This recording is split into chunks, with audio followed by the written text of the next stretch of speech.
Welcome to How to Play Piano Lesson 18, where we'll encounter the new key of G major. And yes, I'm pretty sure it's lesson 18. I think I mucked that up last time. My apologies. Let's get ready to learn and play together. Firstly, check in with your posture. Make sure your back is straight, your neck is long, your feet are flat on the floor to give you stability. Your forearms are angled down towards the keys or level with the keys. And at the end of those forearms, you've got dome-shaped hands, curved fingers, and lovely relaxed wrists. You're also feeling positive, relaxed, and ready to focus on learning some new skills. Let's warm up. We'll do our C major scale, parallel motion or similar motion as it's called, 1 octave with both hands together 3 times. I'll do 1 and then we can do 3 together. Off I go.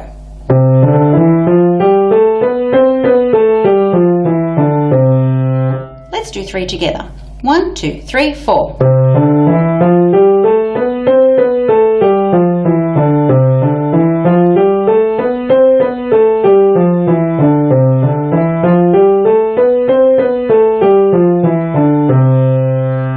Excellent. Let's do 3 of what are called the contrary motion, starting in the middle, moving out and coming back in again. 1 octave. I'll do 1 and then we'll do 3 together. Off I go.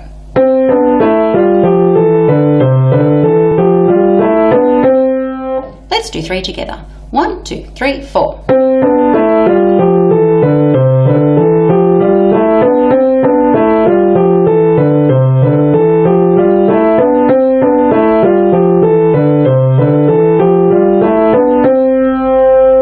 Excellent. And we'll do our arpeggios or our broken chords, which just play the notes of the chord. We'll do 3 of those hands together. I'll do 1 to set the tempo and then we'll do our 3. Off I go.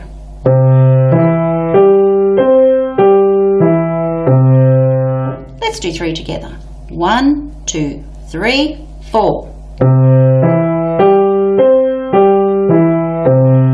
1, 2,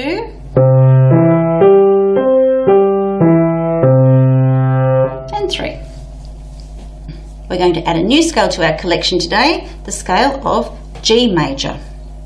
G major, funnily enough, starts on the G note, and we're going to play 1 octave that goes from one G to another.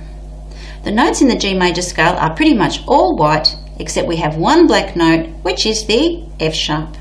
There's the F, there's the F sharp.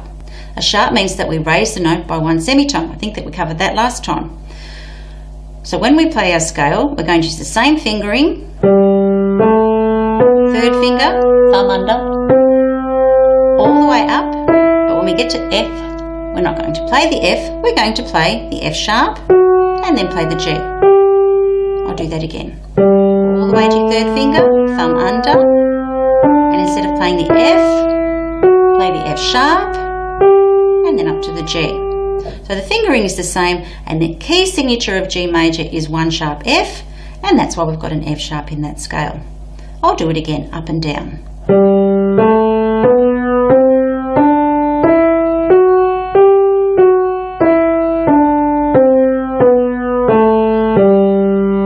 You have a turn. 1, 2, 3, 4. 1, 2, 3, 4. 1, 2, 3, 4. 1, 2, 3, 4. 1, 2, 3, 4. Me again.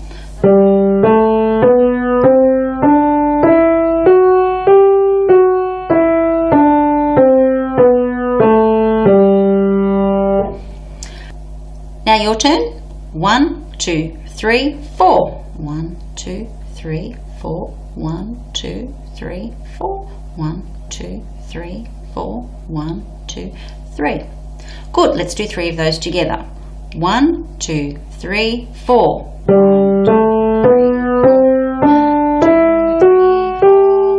2, 3, 4. That's 1.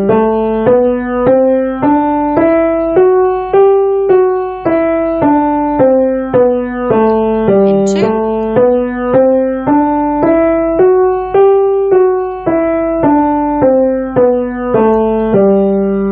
And 3. Excellent. Let's do the left hand. Same notes. We've got an F sharp in our G major scale, and the fingering is the same as we used for C major. So we're going all the way up to our thumb.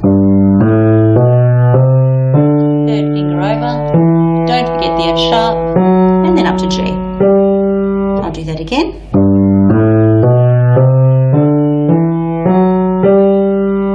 this time I'll go up and down. All the way to your thumb. And when you're coming back down to your third finger, thumb under. And then back to little finger. And then back to your little finger. I'll do another one.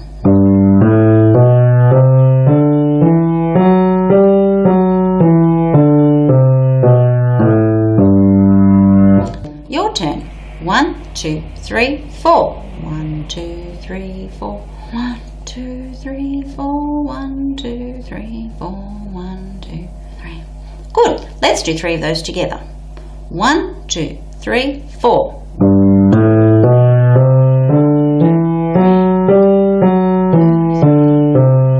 That's 1.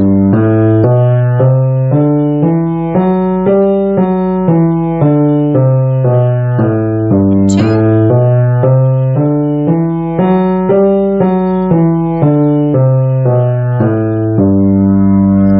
And 3.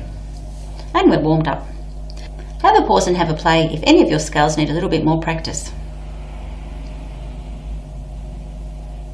Time to review what we looked at in last lesson. We played the little tune Money Can't Buy Everything. Here it is. And I think the main point of our lesson last time was the sharp notation. Have a pause and have a play and see how you go.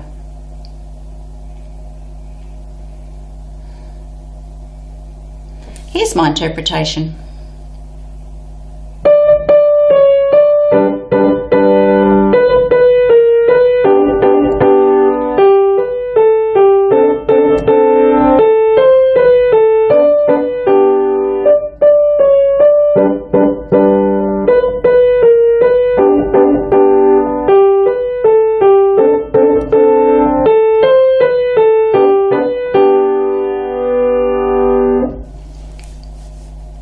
How did your interpretation compare with mine?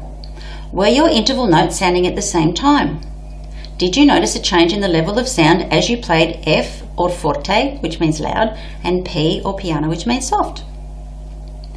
If you're not sure about how you're going with this tune or any of the others that you've been learning, remember you can always send me your audio or video recordings for free coaching and feedback.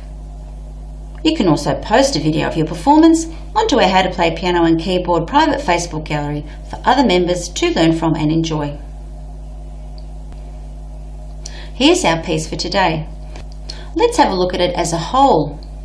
You can see we're playing in the treble and the bass clef, and next to those clefs we've got our sharp cymbal.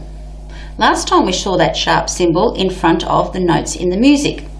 This time the sharp cymbal is at the beginning of each of our staves. The sharp cymbal is the key signature of the song, and the key signature of the song are the sharps or the flats that occur at the beginning of each line of music to tell you what key you're playing in. We've done sharps, we'll have a look at flats at a later date. The key signature of this song is 1 sharp F. To work out the key of the song, you look at the key signature, and you also have a look at the note or the chord that the song starts with and perhaps finishes with. You can see that the bottom note of our first chord in the left hand is a G. And you can see that in our right hand and our left hand at the end of the song, we've got 2 Gs.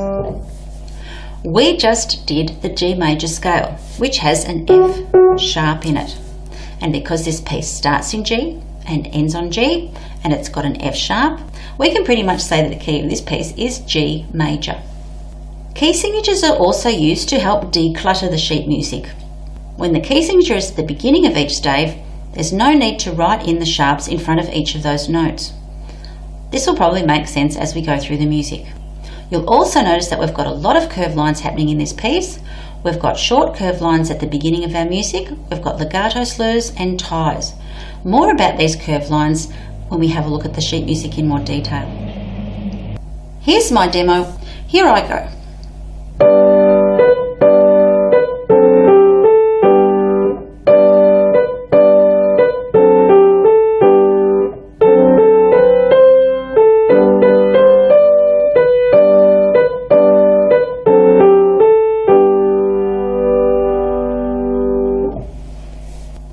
Let's have a closer look at what's going on in the sheet music.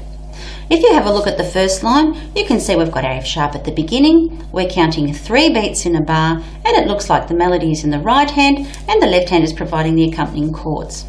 We've got MF at the start of our music, indicating that we need to play this piece of music moderately loud. At the end of our piece of music, we've got dots, which means that we need to repeat from the beginning. So we actually play this first little line twice. Let's have a look at the notes in the right hand. In our first bar, we're starting on D. I'll put my little finger on that one, and that happens on beat 1. And that's followed by B. I'll play that with my third finger on beat 3. 1, 2, 3. We've got a curved line between those two notes. We've come across curved lines before. We've come across curved lines that join two notes together that are the same, and that's called a tie. And that means we don't play the second note, but we hold it down. We've come across legato slurs, which are curved notes written over or under a group of notes, which means that they need to be played smooth, even and connected. But this is the first time we've come across a curved line between two different notes. And a curved line between two different notes is called a slur. You play a slur by accenting the first note and playing the second note lightly. My younger students, I'd call this the drop, float motion. So we drop down on the first note and float off the second note, just like that. Nice relaxed wrist, drop and float. In a second bar, we've got the same sort of thing. D on beat 1, drop down, 1, 2, 3. In the third bar, we've got a legato slur under our group of notes. First note is A, second finger down to the G on beat 2, back to the A on beat 3, and then in the last bar on that line, back to G, holding that down for a count of 3. All in all, the first line of music looks something like this. 1, 2, 3, 1, 2, 3, 1, 2, 3, 1, 2, 3. You have a turn. 1, 2, 3. 1, 2, 3. 1, 2, 3. 1, 2, 3. 1, 2, 3. Have another go. 1, 2, 3. 1, 2, 3. 1, 2, 3.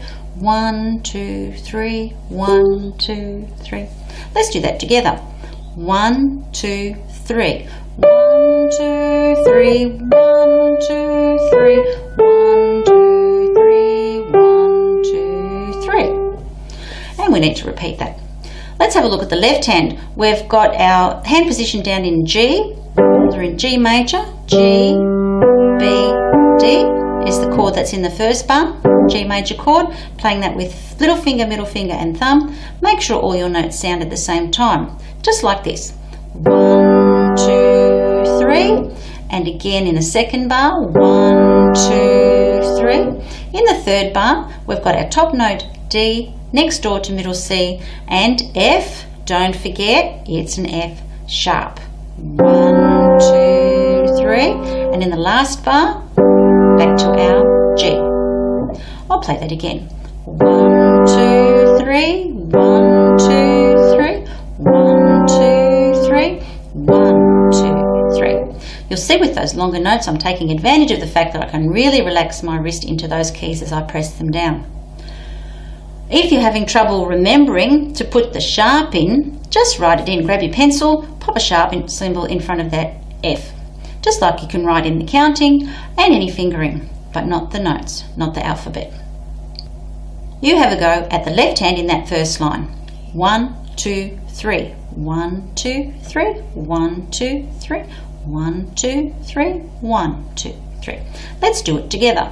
1, 2, 3. 1, 2, 3. 1, 2, 3. 1, 2, 3. 1, 2, 3. Excellent. Have a pause and have a play of your left and your right hand separately.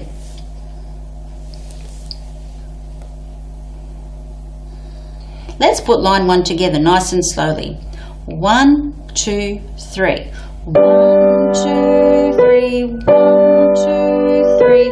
1, 2, 3. 1, 2, 3. I'll do that again. 1, 2, 3. 1, 2, 3. 1, 2, 3. 1, 2, 3. a turn. 1, 2, 3. 1, 2, 3. 1, 2, 3. 1, 2, 3. 1, 2, 3. Good. Let's do it together. 1, 2, 3. 1, 2, 3. 1, 2, 3. 1, 2, 3. 1, 2, 3. Excellent. And there's a repeat, so we need to play that line twice. Have a pause and have a play of line 1 with both hands together. Let's have a look at line 2. We'll do the right hand. We've got A as our first note. Play that with our second finger on beats 1 and 2. 1, 2, up to B with your third finger on beat 3. In the next bar, C with your fourth finger for 2 beats. 1, 2, and then back down to A for beat 3. I'll play that again. 1, 2, 3, 1, 2, 3. After that, we've got a B, third finger, 2 of those on beats 1 and 2, up to the C. In the last bar, we're going up to D for 1 and 2, and then back to B for beat 3. I'll play that last little phrase again. 1, 2, 3, 1, 2, 3. And you can see we've got big curved legato slurs over both of those phrases, meaning that we have to join up the sounds. Line 2 looks like this. 1, 2, 3, 1, 2, 3, 1, 2, 3, 1, 2, 3. You have a turn. 1, 2, 3. 1, 2, 3, 1, 2, 3, 1, 2, 3, 1, 2, 3. Excellent. Let's do it together. 1, 2, 3, 1, 2, 3, 1, 2, 3, 1, 2, 3. Let's have a look at the left hand. We've just got a couple of chords with great big long curved lines between notes are the same, so they're ties. In our first bar, we've got the top note D, C and F, but remember it's an F sharp. We're holding that down for the first count of 3. 1, 2, 3, and then the second bar, 1, 2, 3. So it's held on for a very long time. And then we're changing back to our G chord. 1, 2, 3, 1, 2, 3. Let's do that together straight away. 1, 2, 3. 1, 2, 3. 1, 2, 3. 1, 2, 3. 1, 2, 3. Have a pause and have a play of your left and right hand separately of line 2. Let's play line 2 hands together nice and slowly. I'll do 1 and then it's your turn. 1, 2, 3, 1, 2, 3, 1, 2, 3, 1, 2, 3. Good, your turn. 1, 2, 3. 1, 2, 3, 1, 2, 3. 1, 2, 3, 1, 2, 3. Excellent. Let's do it together. 1, 2, 3. 1, 2, 3, 1, 2, 3, 1, 2, 3, 1, 2, 3. Terrific. Have a pause and have a play of line 2 together, and then have a go at doing line 1 repeated and then line 2.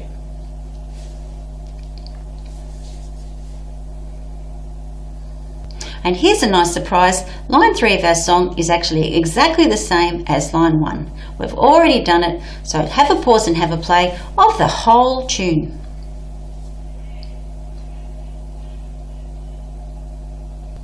Now is a good time to also have a pause and a play to review some of your music from previous lessons, just to keep them fresh. It's always handy if someone asks you to play.